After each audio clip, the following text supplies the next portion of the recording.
Бери. Здравствуйте, бабулечка. Возьмите хлебушек.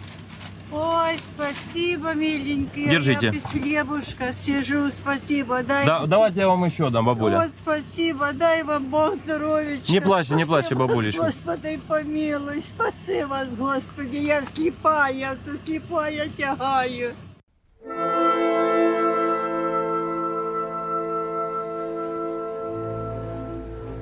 Centuries of Moscow slavery and of relentless attempts to erase the Ukrainian identity.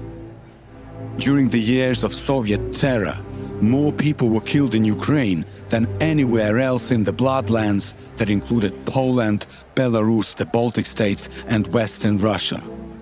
This is a terrible price that Ukraine had to pay for its freedom.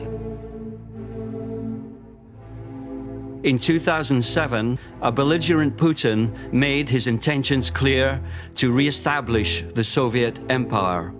Putin understood that a free and independent Ukraine was not only a threat to the authority of the Kremlin, it would also threaten his personal survival.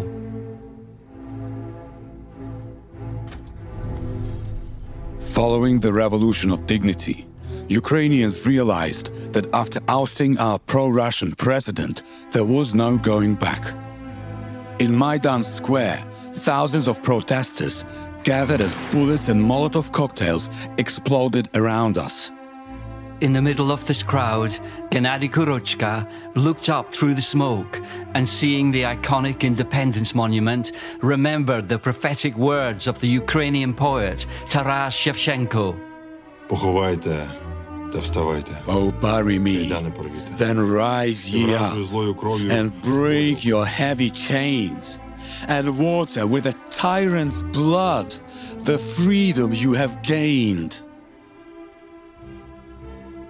In that moment, Gennadiy knew that he was witnessing the beginning of a historic 21st century battle for freedom.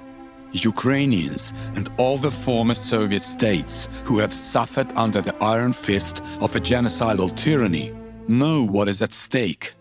Brutal forces unleashed once more on innocent citizens, bringing memories of the ruthless terror of the Stalin era and beyond.